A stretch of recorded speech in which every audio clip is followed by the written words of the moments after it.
आज EV stocks भी focus में है। जब मैं ईवी स्टॉक्स की बात कर रहा हूं तो उसमें एथर एनर्जी देखिए, चाहे आप ओला इलेक्ट्रिक देखिए, दोनों स्टॉक्स में दमदार एक्शन बनता हुआ दिखा है। कल शाम को बाजार बंद होने के बाद दिल्ली की जो कैबिनेट है उसने ईवी पॉलिसी को मंजूरी दी है और अगले 4 साल में इस पॉलिसी के तहत 15,000 करोड़ रुपए का निवेश किया जाएगा। 1 जुलाई से ये जो पॉलिसी है वो लागू हो सकती है, ये ईवी पॉलिसी, और जिसके तहत 1 जनवरी 2027 से केवल जो इलेक्ट्रिक ऑटो हैं उनका रजिस्ट्रेशन होगा, इसमें ऐसा हो सकता है। और 1 अप्रैल 2028 से केवल जो इलेक्ट्रिक 2 व्हीलर्स हैं उनका रजिस्ट्रेशन होगा। कुल मिला के देखा जाए तो जो पेट्रोल डीजल गाड़ियां हैं उनको फेज आउट करना चाहती है दिल्ली सरकार। इस पॉलिसी से ये चीज़ समझ आती है, क्योंकि BS4 फोर व्हीलर्स की स्क्रैपिंग पर भी 1 लाख तक का इंसेंटिव मिलेगा। यानी कि जो BS4 गाड़ियां हैं और जो पेट्रोल डीजल गाड़ियां हैं उनको फेज आउट करके पूरी तरह से धीरे धीरे दिल्ली को ईवी कैपिटल बनाने की जो कोशिश है वो इस पॉलिसी में साफ तौर पर नजर आ रही है। तो इसका इम्पैक्ट हम देखें कि आज ओला में दिख रहा है, एथर एनर्जी में दिख रहा है। लोकेश सर, आपका पसंदीदा शेयर अगर हम ईवी सेक्टर से देखें तो?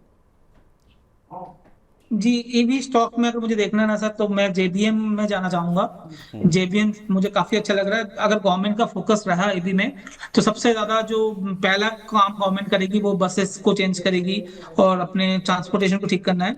तो अब जेबीएम ऑटो इलेक्ट्रा इनटेक, इसमें ध्यान दिया जा सकता हम्म। है। जेबीएम में आप देखेंगे तो 692 चल रहा है, मेरे हिसाब से 800 850 का अभी टारगेट बैठ रहा है ना, 630 635 के स्टॉप लॉस के साथ।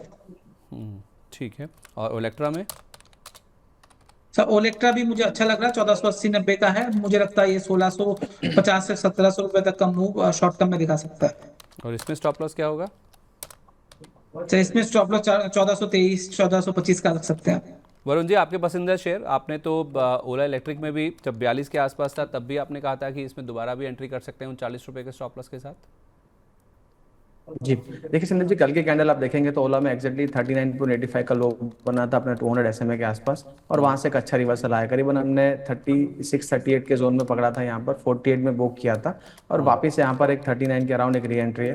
काफी अच्छा रिस्क रिवॉर्ड है। 38 का एक स्टॉप लॉस मेंटेन करेंगे और यहाँ से जो मूवमेंट है वो करीबन 48 तक वापस लेके जा सकता है।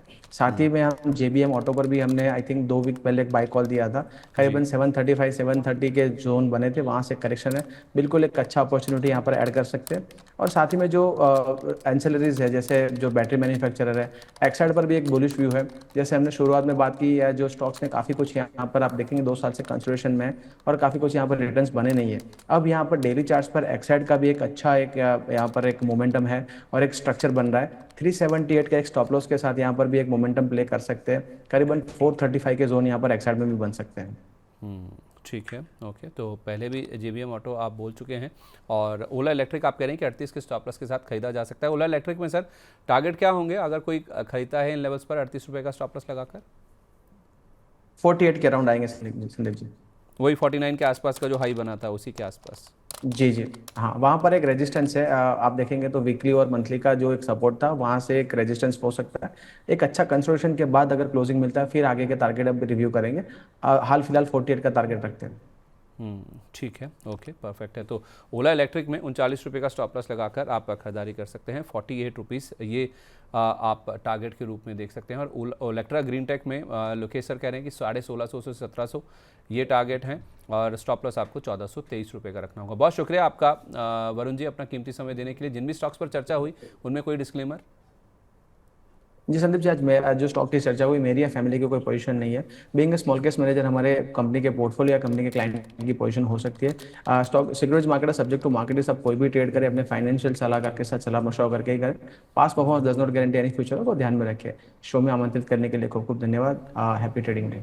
थैंक यू सो मच, और अपना कीमती समय देने के लिए wish you a very good day. चलिए, अब हमारे साथ लक्ष्मी श्री इन्वेस्टमेंट के head of research Anshul Jain ji भी कार्यक्रम में शामिल हो रहे हैं। उनके पास चलते हैं और समझते हैं कि ईवी स्पेस में उनको कौन से स्टॉक्स पसंद है। क्योंकि जेबीएम ऑटो 2-3 बार मैंने पूछा तो वो मना करते रहे हैं, और ओलेक्ट्रा ग्रीन टेक उनको भी पसंद है। लेकिन ओलेक्ट्रा ग्रीन टेक पे एक डिस्क्लेमर मैं भी देना चाहूँगा। जिस चैनल के माध्यम से आप मनी लाइन को देख रहे हैं, जिस ग्रुप की ओलेक्ट्रा ग्रीन टेक कंपनी है उसी चैनल से, उसी के माध्यम से आप ये चैनल भी देख पा रहे हैं। तो सेम ग्रुप कंपनीज हैं, इसलिए डिस्क्लेमर देना बहुत ज़रूरी है। ओलेक्ट्रा ग्रीन टेक की जब बात होती है तो आपको ये बताना बहुत ज़रूरी है। अंशुल जी, अगर आप मेरे साथ जुड़ गए हैं, मेरी आवाज़ सुन पा रहे हैं, बहुत स्वागत है आपका। Very good morning sir. नमस्कार नमस्कार, आपके सभी दर्शकों को। चलिए, आप सर निपटा लीजिए। अच्छा, चलिए ठीक है। तो ईवी स्टॉक्स की बातचीत चल रही है सर। जेबीएम आपने मना किया है, आपने ओलेक्ट्रा पे हमेशा पॉजिटिव व्यू दिया है। कल जो दिल्ली कैबिनेट ने ईवी पॉलिसी को मंजूरी दी, उसके बाद ओला और एथर एनर्जी दोनों ही अच्छे चल रहे हैं। हमारी एथर पे भी बात हुई थी सर, बने रहे क्या इनमें पैसा बनेगा ओलेक्ट्रा और ये एथर एनर्जी और ओला इलेक्ट्रिक दोनों पर?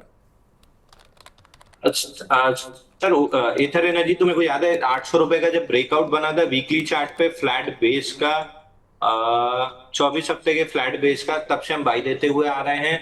आज कल के सेशन में भी एक फ्रेश ब्रेकआउट बना है 1067 पे। सबका मिला के टारगेट 1150 1155 के करीब आ रहा है, वहां पे रिव्यू करेंगे। अभी के लिए आप स्टॉप लॉस 1040 का लगा के होल्ड कर सकते हैं। क्लोजिंग बेसिस पे 1155 के आसपास एक बार रिव्यू करेंगे। और ओलेक्ट्रा में जो कल व्यू था वही आज है। 1520 निकलता है तो मैं बाहर रहूंगा। फिलहाल फ्लैग पैटर्न बन रहा है, हो सकता है पिवट नीचे की तरफ रिवाइज हो, बट 1520 निकलता है तो मेरा बाइंग में इंटरेस्ट रहेगा।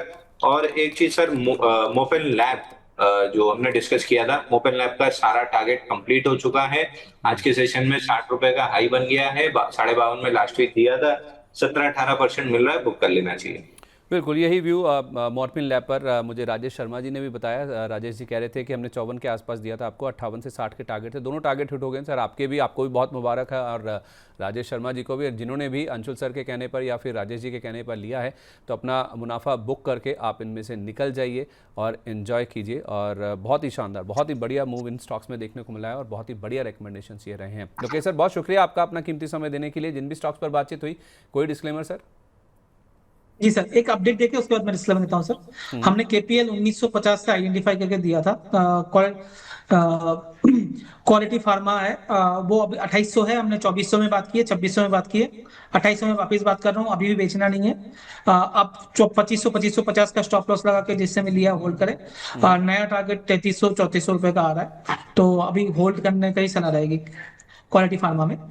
डिस्क्लेमर में सर, ओलेक्ट्रा जैसे बात की थी मेरे पर्सनल पोर्टफोलियो में है, तो एक बायसनेस आ जाता है प्लीज। और जो भी स्टॉक के बारे में बात कर रहे हैं, बाकी स्टॉक मेरे पोर्टफोलियो में नहीं है, बट हो सकता है मेरे क्लाइंट के पोर्टफोलियो में हो, बायसनेस हो सकता है। तो बाई सेल करने से पहले अपने RA से जरूर पूछ लें या खुद का रिसर्च कर लें। और 200 डे मूविंग एवरेज को जरूर फॉलो करें। उसके नीचे का अगर कोई स्टॉक आप अवॉइड कर देते हैं तो 90% आपका लॉस ऐसे ही बच सकता है। Thank you sir. बहुत शुक्रिया आपका sir, thank you so much and wish you a very good day.